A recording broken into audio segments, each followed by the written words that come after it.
By the way, they deserve it. Yeah, question on It's a good product. So you gave a 5-day deadline. With oil tankers going through the Strait of Hormuz, is that a condition to move that 5-day deadline? Well, we don't want anything impeded. We want ships to go through. We don't know that they've dropped any mines, by the way, because we blew up all their mine droppers, right?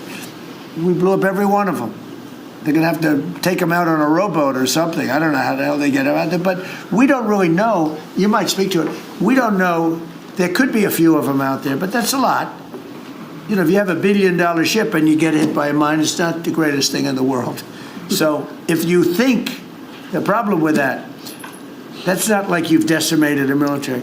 If you think there may be a mine, that's a bad thought, and it stops things up. How are we doing in that regard, Peter? Mr. President, you're right. We have so heavily degraded their coastal defense capabilities and their naval capabilities that any strategic or operational attempts to do those types of things are extremely limited, and we continue to move over the top of that. Now, whether Iran makes a wise choice or not to try to execute that is part of how this deal comes together, but with every passing day, the military pressure that we're putting on them lessens their ability to really hold that militarily at issue. I mean, the problem with the issue of the Hormuz Straits is this. We've decimated them as a military. No Air Force, no Navy, very few rockets left. We blew up so many. Hard to manufacture them. Same thing with drones. The leadership is gone. The problem with the Straits is this. Let's say we do a great job. We say we got 99%. 1% is unacceptable because 1% is a missile going into the hull of a ship that cost $1 billion, right? So 1% is we can't. If we do a 99% decimation, that's no good. So it's really, you know, a little bit. But I have a feeling it's going to clean up pretty quickly. I could just say this: they want to make, and I probably hurt our little negotiation. It gives them a little impetus to say, well, I wish you didn't say that. But they said yesterday that we weren't negotiating with them, and now they admit that we were negotiating with them. So they want to make a deal. The reason they want to make a deal is they have been just beat to shit. So the Are you thinking of taking control of Iran's oil? It's an option. I mean, I wouldn't talk about it, but it's an option. Is that something you've thought about? Well, in Venezuela, we've done very well working with Venezuela, certainly. And we've taken in billions and billions of dollars. And by the way, Venezuela is doing better right now than they've ever done in the history of their country. And it's sort of like a joint venture. But the United States has made a lot of money, Marco, right? With it. Do you want to talk about that for a second? About Venezuela? Yeah. Yeah, I mean, I think Venezuela in the first 2 months of this year generated more revenue from oil sales than they had in most of all of last year. But the money's not being stolen anymore. And it's being held in a U.S. Treasury blocked account. And to the extent it's flowing to the Venezuelan government, it's going to help people, like fund hospitals, pay teachers. It's not. And we get a lot of it, and they got more than they have in many years. Think of it. We get a lot of it. We have a deal. We get a lot of it. We had 100 million, think of this, 100 million barrels we took in the first 2 weeks. 100 million barrels. That's a lot of oil. It's a lot of ships. And we got some, and they got some. We paid for the ships. A lot of money left over. And Venezuela has done better now with us. Call it a partner, call it whatever you want. We've made a lot of money, and they've made a lot of money. We've paid for the cost of that military hit many, many times over. And we've only just started. Our relationship with Venezuela has been amazing. The people, actually, I'm the highest polling person. In other words, after the presidency, I think I may go to Venezuela and run for president against Elsie. I may run against Elsie. It's an option. No, they like me in Venezuela, but it's an option for me. It's a wonderful option. Yes. There's some reports that Gulf allies are concerned about winding down the war too soon and potentially leaving Iran. Well, they'd probably like us to stay, but the concern. If we don't stay, look, it's a beautiful thing about airplanes that go 2,000 miles an hour is you can get back there very quickly. If we don't stay, we're going to be protecting them. We know, they've been very good. Hey, Qatar, Saudi Arabia, in particular, Qatar, Saudi Arabia, UAE, the three of them, Kuwait, Bahrain.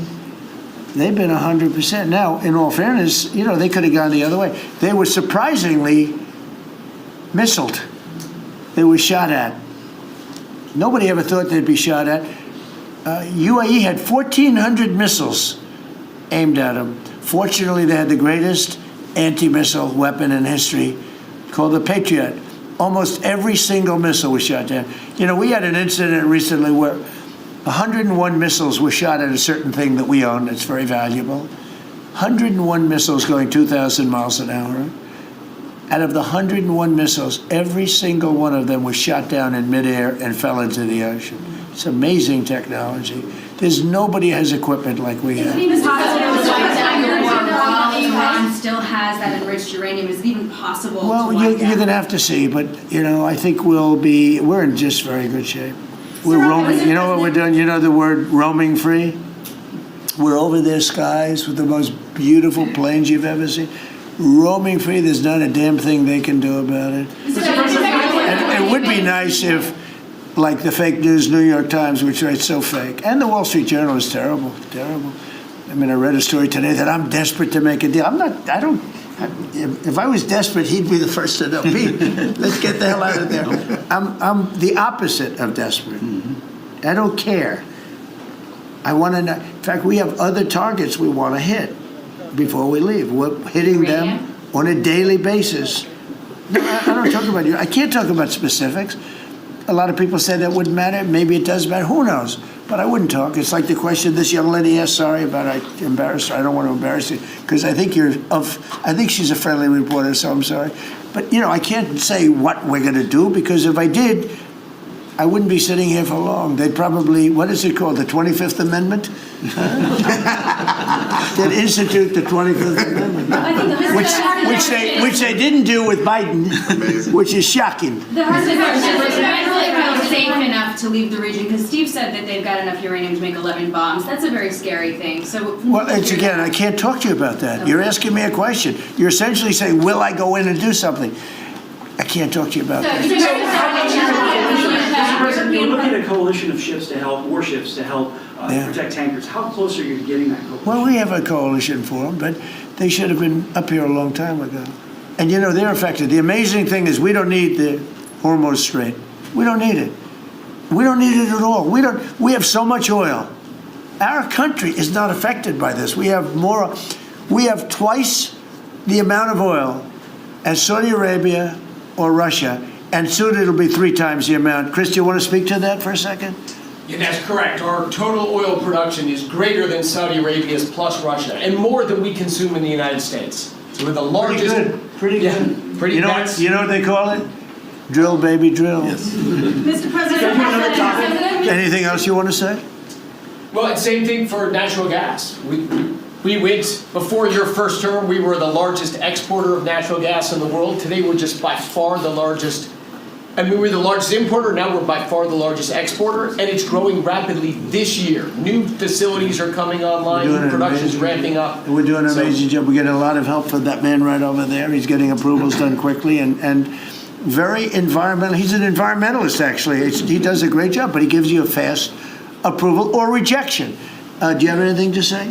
Well, back on Venezuela, where Chris and I have both had a chance to be there, I literally think they're going to put up a statue to President Trump. And it's not a political statement, it's an actual thing. So. That would be a great honor. No, because it's like they view President Trump like Simon Bowler. He's the liberator of a country, and this is a country where they love American baseball. You look on the street, they're wearing NBA jerseys, and Delcy and her team working with us, getting back. Chris and I both experienced it was the first time in Venezuelan history that they had the free press allowed to come on to essentially where the White House, the Palacio Miraflores, and it was an emotional thing for people that had been for 20 years had never had a chance to be there. So whether it's and then production, it's showing up in production. The American companies that are coming back, most of those American companies have many American Venezuelan team members. One company in Houston's got 600 Venezuelan Americans that know more about reviving that industry. So their GDP went is a 1/4 of what it was before. They want to get back. They remember what it was. Their production on oil production is climbing towards 50% increase just in the 3 months we've been here. That flows to American refineries. Find your inner anthem, write another stanza. If you're on